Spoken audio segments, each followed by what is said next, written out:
A biblical perspective on life, culture and current events. This is 2020 on Vision. Well, it's Australia Day, and today we're going to look at the faith of Australia's first governor, Arthur Phillip. Admiral Arthur Phillip became the first governor of New South Wales, arriving on our shores leading the First Fleet. Arthur Phillip was a servant of the Crown, representing the state in formal arrangements, along with the assumption that the faith of the National Church of England would be the basis for our national life. Historian Christopher Reynolds, author of What a Capital Idea, Australia from 1770 to 1901, says having observed the transformative conditions of the Great Awakening under John Wesley, the established church had a meaningful partnership with the Crown. Historians don't often mention the faith of Arthur Phillip, often describing him as detached from the church into which he had been baptised as a child.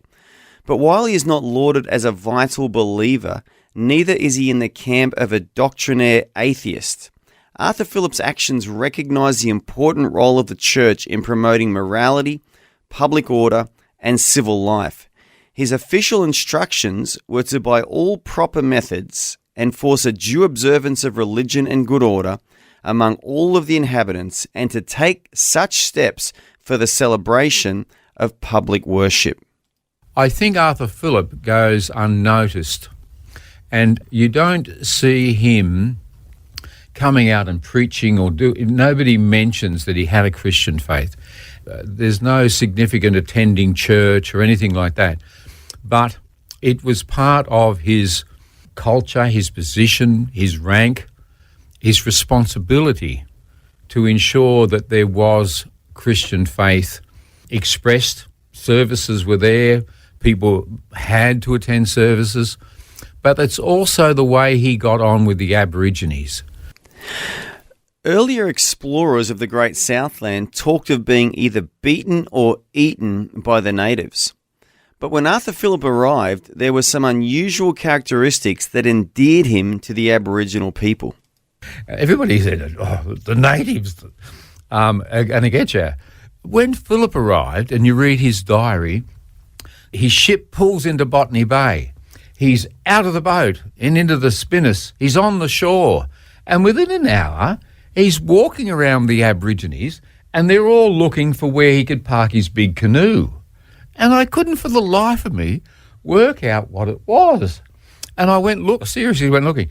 And I thought, was it because he was shorter than most? Was it because he had browner skin? He was of German descent. He spoke German and Portuguese and French and English. Was there something in what he said? And I just was one of these puzzles for me that could work. And what it was, he was missing his front tooth. And when he smiled and he was missing his front tooth, 100 Aborigines smiled back, and they were missing their front tooth as well, because it was the part of the rite of passage to becoming a man. So the response was, well, I don't know what tribe he's from, and he certainly dresses funny, but he's obviously one of us, a chief. And so that's why within an hour they were all walking around together. And he didn't have any trouble. There's a bit of strife going on. I'm walking across the Botany Bay, and off he'd march through the bush with a couple of soldiers. Listen, Chief, I heard there's a bit of a problem going on over here. A few fellas have been missing and, somebody's been killed.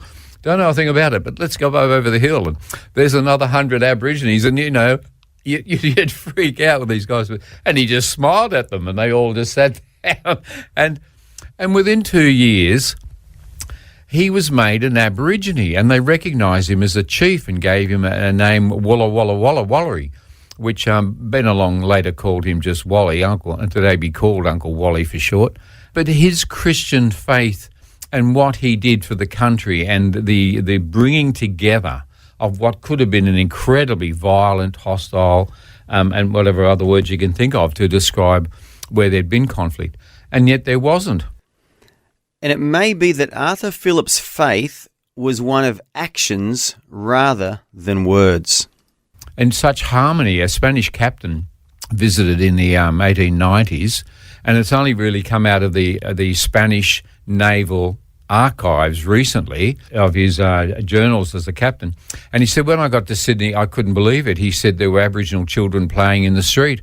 I sat down to dinner and found myself sitting beside Aborigines as well as British and sharing the food. And he said the British are going off to corroborees just as often as the Aborigines are sitting down with us.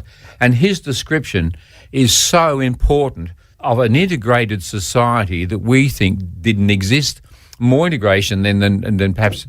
So we miss how people generally were Christian and looking for those opportunities to express their faith. It seems to be what is really missed by secular historians is the fact of a very Christianized Great Britain shaped by the Great Awakening under John Wesley. Christianity was much more influential than anyone wants to admit. The John Wesley movement, the Methodist movement, was massive, more than massive in America, but still great across England. And it wasn't just more people were ascending church or waving their hands in the air or the energy in the singing. It was influencing the politicians. Prime Minister Pitt, friends were part of the Compton Street Evangelical Anglican group that was meeting in London. And Wilberforce went to Pitt and said, I want you to have Richard Johnson become the first chaplain. So the influence of the Christians, and Wilberforce was a politician but went to university with William Pitt. Who became the Prime Minister of Great Britain. Prime Minister. Yep. So it was the Christian faith was actually influencing the politics of the day. It was there in how Britain, and whatever we think about it, it became the greatest empire in history. But they took their Christian values with them in what they were doing. And I think Australia is an incredibly successful example of that expression of Christian faith and expansion. And there is a lot more to explore in the colourful story of Governor Arthur Phillip, his successes, challenges, and the sometimes tense relations between church and state, where the Christian church grew in meaningful partnership with political and social institutions. Thanks for taking time to listen to this audio on demand from Vision Christian Media. To find out more about us, go to vision.org.au.